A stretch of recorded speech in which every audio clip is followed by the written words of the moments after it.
नमस्कार मित्रांनो, स्वागत आहे तुमचं या डेटाच्या अनालिसिस व्हिडिओमध्ये. तर मित्रांनो, उद्या आहे एक्सपायरी 14 तारखे साठीचा हा डेटा आपण अनालाइज करतोय. ठीक आहे, उद्या आहे एक्सपायरी. तर मित्रांनो, एक्सपायरी साठी जो डेटा आलाय तो कसा आलाय तो त्या ठिकाणी बघा. रिटेल क्लायंटच्या ज्या पोझिशन्स होत्या त्या 3 लाखावरून 5,40,000 पॉझिटिव्ह गेलेला आहे. ठीक आहे, एक निगेटिव्ह साईन आहे. एफ आयचा जो डेटा आहे तो थोडासा निगेटिव्ह त्या ठिकाणी वाढलेला आहे. ओके, फार चेंजेस नसतात एफ आयचे, पण आज थोडेसे चेंजेस आपल्याला बघायला मिळाले. 4,49,000चा डेटा 5,39,000पर्यंत गेलेला आहे. आणि मित्रांनो, प्रोने पण सुद्धा 1 लाखाच्या ज्या पोझिशन्स आहेत ना त्या कट करून आता 30,000वर आणलेल्या आहेत आणि निगेटिव्ह साईडला. ठीक आहे, अशा हिशोबाने ओव्हरऑल थोडासा डेटा निगेटिव्ह साईडला बायस करतोय.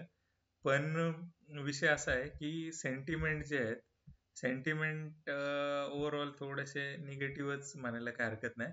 एसजीएक्स निफ्टी आहे तो पॉझिटिव्ह ट्रेड करतोय आणि निफ्टी मध्ये पण एक रिकव्हरी आपल्याला एका लोएस्ट पॉइंट पासून आपल्याला बघायला मिळालेली आहे इंट्राडे. ओके, तर हा डेटा फार हेवीली पॉझिटिव्ह तर नक्कीच नाहीये. मार्केट पॉझिटिव्ह राहण्याचे चान्सेस जरी एसजीएक्स निफ्टी आणि हे तुम्ही लावत असाल तर उद्या एक्सपायरी आहे मित्रांनो. तर एक्सपायरीच्या दिवशी इन जनरल काय होतं, लक्षात घ्या या ठिकाणी जो मीडियम पॉइंट असतो आपल्या मागच्या एक्सपायरी टू आजच्या एक्सपायरी पर्यंतचा. आता मागची जी एक्सपायरी झाली होती ती झाली होती साधारण 8 तारखेला. ठीक आहे, तर 8 तारखेपासूनचा जो डेटा आहे त्याचा एक सेंटर पॉइंट काय येतो तो फार इम्पॉर्टंट रोल प्ले करतो. तर ही 8 तारीख बघूया आपण इथे 8 तारीख. ठीक आहे, 8 तारखेचा जो डेटा होता तो 25,180च्या लेवलला होता. ओके, आणि त्याचा जो सेंटर पॉइंट आहे तो बाय डिफॉल्ट त्या ठिकाणी अचीव करताना येतोय. तो ऑन अन ॲव्हरेज 25,200च्या आसपासच एक्सपायरी होईल आणि 25,250-60 पर्यंत पण गेलं चुकून वरती, चान्सेस कमी आहेत. पण एक्सपायरीचा दिवस आहे तर त्या हिशोबाने जर वरती काही शॉर्ट कव्हरिंग आली तर मग त्या हिशोबाने थोडंसं वरती जाऊ शकतं, पण चान्सेस फार फार रेअर आहेत. ठीक आहे, सेंटर पॉइंट थोडासा खाली आहे. तर हे जे गणित आहे ना हे समजायला तुम्हाला फार वेळ जाईल आणि त्यानंतर लक्षात येईल की ह्यांचा जो मीडियम पॉइंट असतो हा मीडियम पॉइंट त्यांचा, ठीक आहे, हा मीडियम पॉइंट त्यांचा एक एक्सपायरेशन पॉइंट असतो. हे बऱ्याच वेळा झालेलं आहे आणि मी आधीच्या व्हिडिओमध्ये पण सांगितलेलं आहे तुम्हाला. हा जो एक्सपायरेशन पॉइंट आहे तो परफेक्टली वर्क करतात, वरती खाली घुमवत राहतात. कधीतरी 2 दिवस कंटिन्युअस पॉझिटिव्ह दिलं, एखाद दिवशी हेवी निगेटिव्ह आलं, गॅप डाऊन ओपन झालं आणि पुन्हा 2 दिवस कन्सोलिडेट केलं. हा खेळ जुना आहे, हा डेटावर आपण 100% पकडतो. एक्सपायरीचा जो डेटा असतो तो थोडा थोडासा निगेटिव्ह होत म्हणजे कमी असतो सुरुवातीला आणि तो डेटा पुन्हा वाढत जातो. आता बघा 8 तारखेच्या एक्सपायरीसाठी जो डेटा होता 7 तारखेचा त्याच्या पोझिशन्स होत्या 15 लाखाच्या. ठीक आहे, कॉलवरती. इकडे आपण एफ आयचं गणित बघितलं तर त्या 2,80,000 किंवा 3 लाख 4 लाखच्या आसपास होत्या.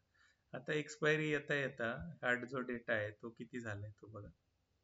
रिटेलरचा डेटा 15 लाखावरून 28 लाखापर्यंत गेला. कम्पेअर टू एक्सपायरीला डेटा थोडासा कमी आहे, सेंटिमेंट निगेटिव्ह असतील कदाचित म्हणून. यांच्या पोझिशन 5 लाखांवर गेल्यात आणि यांच्या पोझिशन 12 लाखांवर गेल्यात, ज्या एक्सपायरीच्या दिवशी होत्या साधारण 6 लाखाच्या. तर ऑलमोस्ट डबल पोझिशन्स होतात प्रत्येक प्लेअरच्या थोड्या थोड्या करत. तेवढा हेवी डेटा असतो एक्सपायरीला, तर त्या हिशोबाने जी मेजर डायरेक्शन आहे ती आपल्याला पकडली जाते आणि मीडियम पॉइंट जो आहे तो त्या ठिकाणी आपण हे करतो. तर डेटानुसार जो आहे तो थोडासा स्मॉल बायस निगेटिव्ह साईडला आहे. ठीक आहे, तर मित्रांनो ह्या डेटाच्या ज्या अनालिसिस आहे निगेटिव्हच पॉझिटिव्हच ह्याने काय फार फरक नाही पडत. आपली जी स्ट्रॅटेजी आहे या स्ट्रॅटेजीमध्ये 200 पॉईंटचं जरी वर खाली झालं आणि 200 पॉईंट जरी आपल्या अपोजिट गेलं तरी काही आपल्याला एक 4 आण्याचा सुद्धा फरक पडत नाही मित्रांनो. अशा हिशोबाचा डेटा आहे. आपण एक मोठा भूकंप नाही येणार याच्यासाठी हा डेटा अनालाइज करत असतो.